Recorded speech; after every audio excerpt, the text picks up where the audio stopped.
Okay guys, so today I'll be doing something a little bit different. This is a things to remember video for White Forest post-Alliance Insight. This is not a deck profile, by the way, so if you have any questions, I'll put a link in the description below to my pure deck profile and probably answer most of your questions there. Okay, I have about 10 or 12 of these, and I think they will range from most people probably don't know this to I hope that most people already know this. So stick around to the end if you want to hear all, because there are in no particular order. Okay, let's begin with Vengeance, the new name for Sin Adjudicator. So two things to remember about this card. Everyone knows that this has a quick effect pop, and then if there is another Diabell monster card on the field, you can special summon from your extra deck. But what you should remember is that this is sometimes usable on your own turn 1, usually if your opponent nibs you. Now, obviously, or at least if you've seen my previous videos, you will know that you never go through your Diabells and your Vengeance until you have forced absolutely everything from your opponent and you have insulated yourself against your opponent's countermeasures by going for your Ilia Sylvia. So going for the Diabells into the Vengeance is always the final thing that you do, and that's why normally if your opponent has Nibiru'd you, this will always be on the field after Nibiru has resolved. Now this can only target a card your opponent controls, which is why you can't just pop one of your own cards and continue the ladder that way, which would be actually super insane. So yeah, you can pop your own opponent's nib, or your opponent's nib, and then you can ladder with your Poplar, for example, into your Vengeance Dragon, which is the new name for Execute Dragon, unfortunately. And then, of course, you can use Vengeance again on your opponent's turn, so that's super value. This also comes up if you are playing the Delta of Invitation variant, because Set Rotation will place a card on your opponent's field, and this card has to target a card your opponent controls. And then you pop what they got, so they never get any value off of it at all, and you get a free special from that. There could be some strange game states where your opponent goes Imperm after this is on the field, and you can pop their Imperm just to get the special. Obviously, it's not valuable in terms of removing that body because the Imperm was going to go to the grave anyhow. But, you know, it could come up in weird game states where that does matter. The other thing to remember about Diabell Star Vengeance is that this card is always treated as a Sinful Spoils card. And so there's now a new trick we can do with Hallowed and Wanted. So I hope everyone already knows, first of all, before we get to this new thing to remember, that if you go Hallowed Chainlink 1 and Wanted Chainlink 2, the Wanted will search usually your Black Witch, and on res, because Spell and Traps do not go to the graveyard until the end of the chain, this will still be on the field when Hallowed is resolving, and Hallowed can send your Wanted to the graveyard to fusion summon from your extra deck. Normally you're going into your Ilia Sylvia or your Murcielago, and that's why you have to send one. However, instead of adding Black Witch, you can also add the Vengeance, because this says that it adds a Diabell Star monster from your deck or graveyard to your hand, and this is a Diabell Star monster. So then on res, if you had no other Sinful Spoils cards, you would have done Chainlink 1 Hallowed, Chainlink 2 Wanted, res, Wanted adds Vengeance. Now Hallowed can send both the Wanted and the Vengeance to the graveyard, and you can bring out your Mo Regina or your Saint Azamina. So that is pretty important also for playing around Nib in game states where you want Mo Regina to bring back your Diabell Queen from the graveyard, because this was one of the things that got nibbed. So yeah, that's one of the important things to remember. Okay, for the next one is about Curse of Diabell. So this card, the effect that everyone uses, says if this card is sent to the graveyard or banished from the hand or deck, then you can add a Diabell Spell or Trap from your deck to your hand except itself.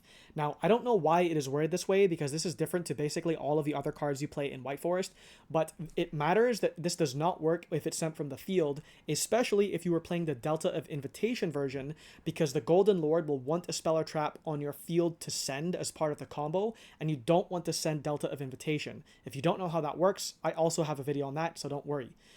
This also could come up if you set this off of Thrust, with your intention being to send this and get the effect. That won't work. So if you're going to set this off of Thrust, just intend to be using this for the first effect, which is basically the Destruction effect.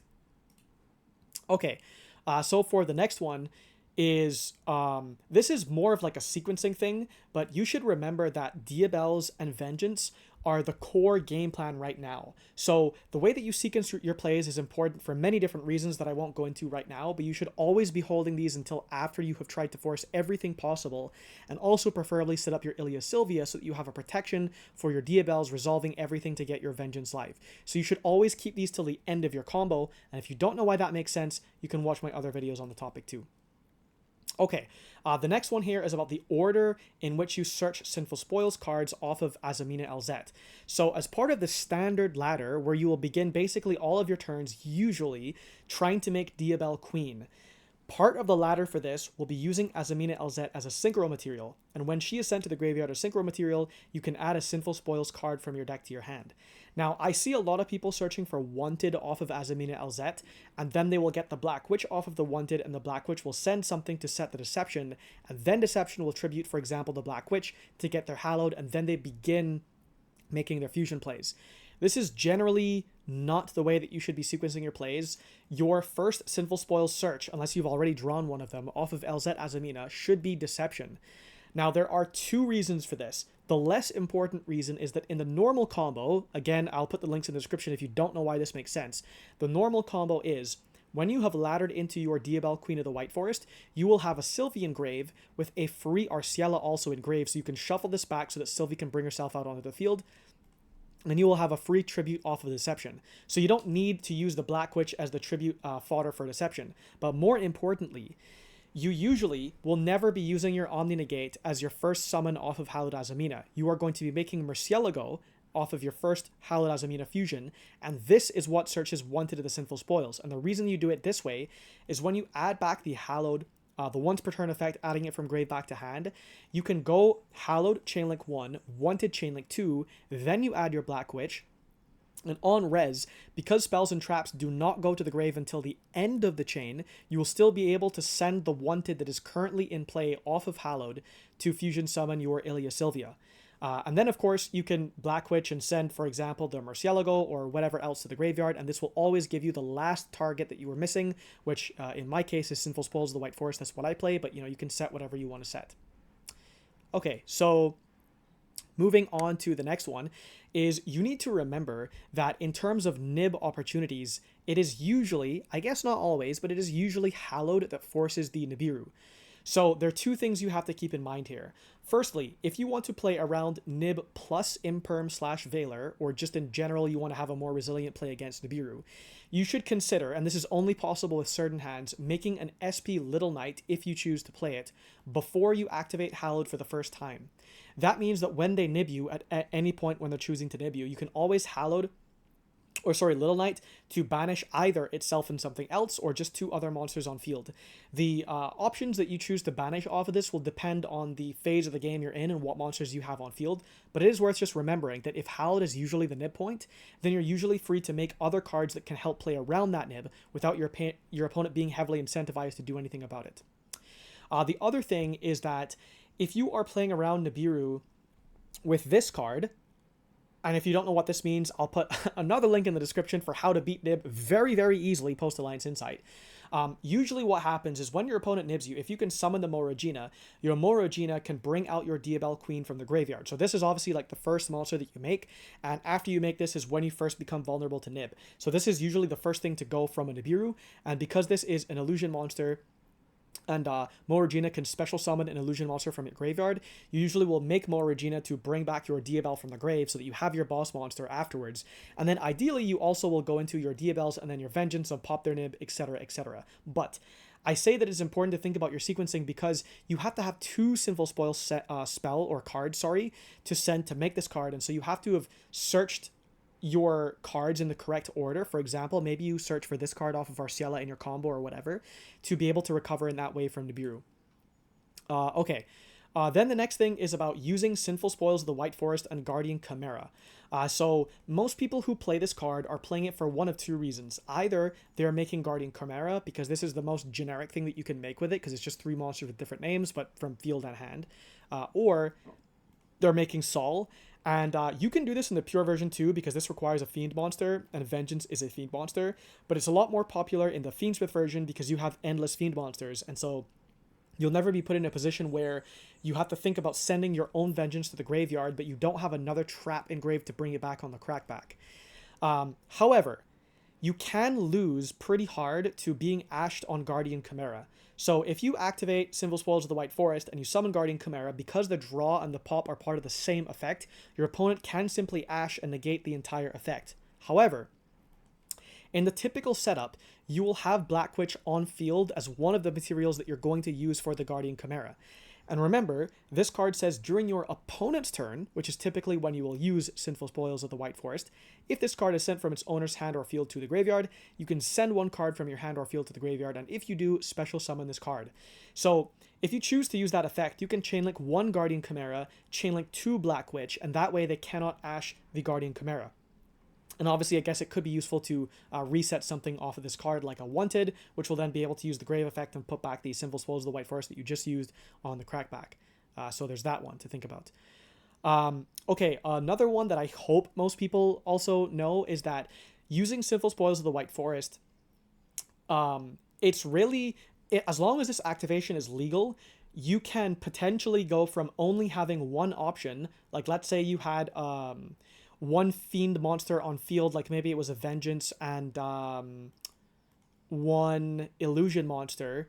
If that was the only thing you could legally fuse at activation, and you were missing one more body on board to make Guardian Chimera, you could activate Sinful Spoils of the White Forest, see what they do, and based on how they respond, bring out your Sylvie using the quick effect out of turn, and then have the extra body on field required to make Guardian Chimera for the double pop and the single draw. So yeah, just think about that too, how you set that up. Okay, now something about more Regina. So this card is, I actually don't know how often people are playing this card. It is one of the ways you can play around Nibiru. And the thing about this card that's kind of useful is this will trigger the secret effects of your Ilia Sylvia and your Murcielago. So let's just quickly go over this again. First of all, this can target an illusion monster in your graveyard besides itself and special summon it. When an Azumina or Sinful Spoils card or effect is activated, except itself, quick effect, you can target up to 2 cards on the field, destroy them. So let's first talk about what happens if you are destroying a card, okay? So the Ilia Sylvia says, if this card is destroyed by battle or card effect, you can add one Sinful Spoils trap from your deck to your hand. Now, if you're not playing a Sinful Spoils trap, this doesn't matter. And usually this doesn't come up because the card will be sent to the graveyard because you've tributed it as cost for the negate. But what does come up much more often, or can come up much more often if you're aware of it, is the secret effect of Murcielago. So this one says, if this card is destroyed by battle or card effect, you can add a Sinful Spoils spell from your deck to your hand. Now, everybody is playing Sinful Spoils spells, so you will always have a search target for this. And this does not have to be destroyed by your opponent. You can destroy it with your own card.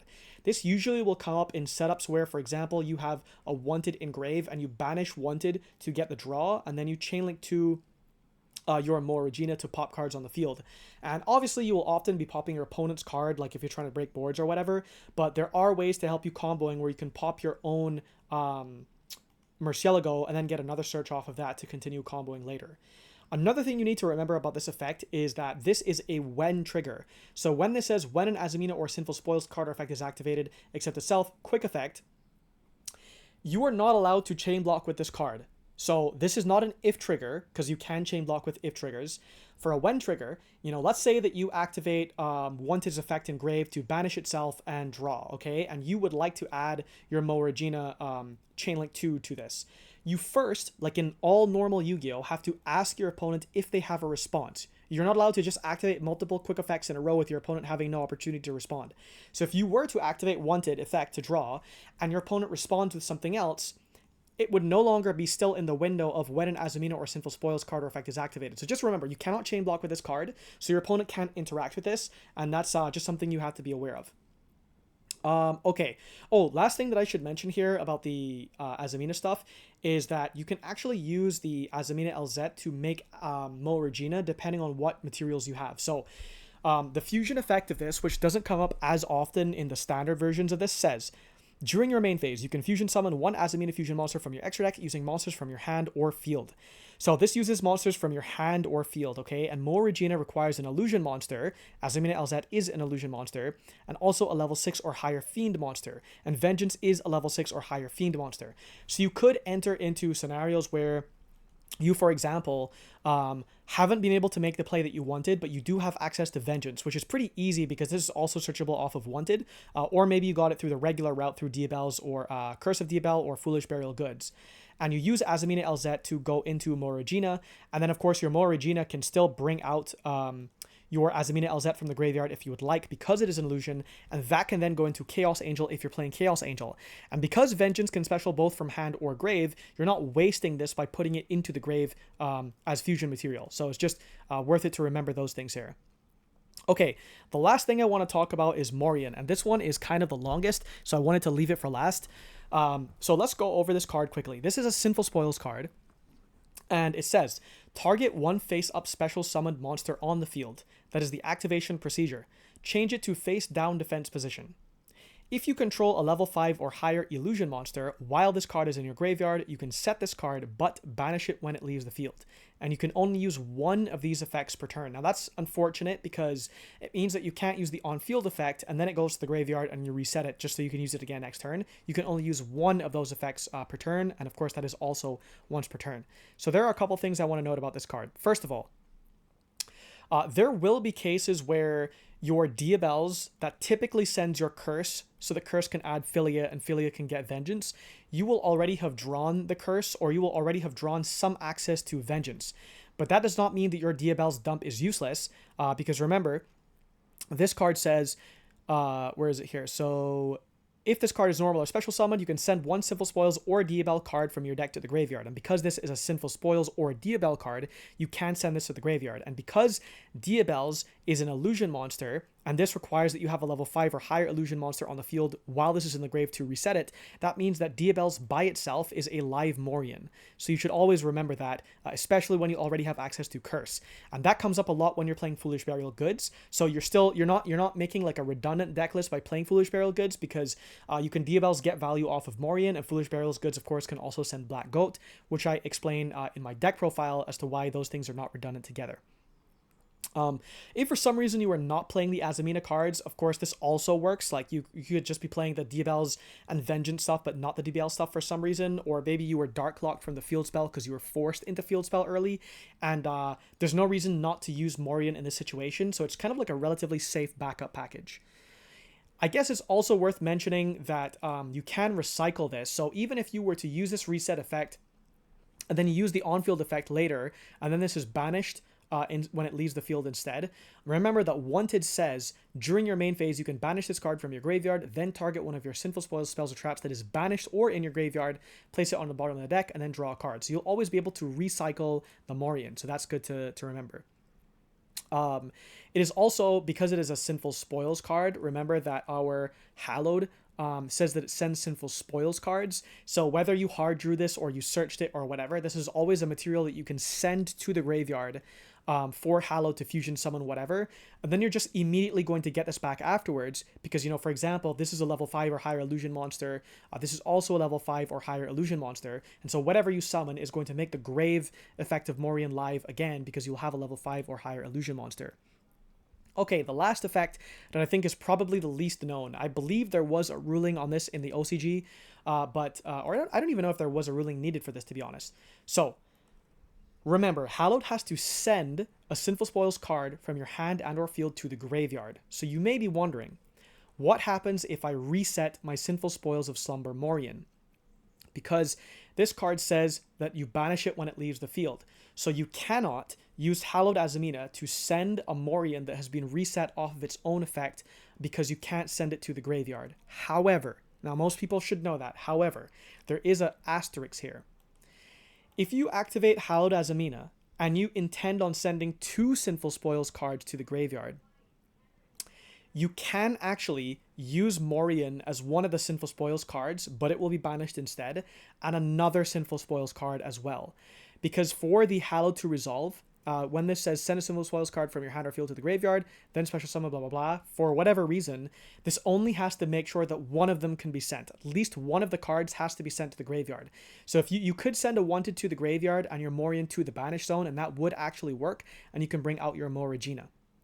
Okay, so that's all I have for now. If there are other things that I missed or you thought were interesting, please let me know in the comments, and I may include that in the next video on things to remember. If you would like, I've just restructured the Discord, and feel free to join there and at me if you like. I'm very active over there. If you have any suggestions, feel free to let me know. And by the way, most of my viewers are not subscribed to me, so if you want to, go ahead. If you don't, then don't. Thanks for watching.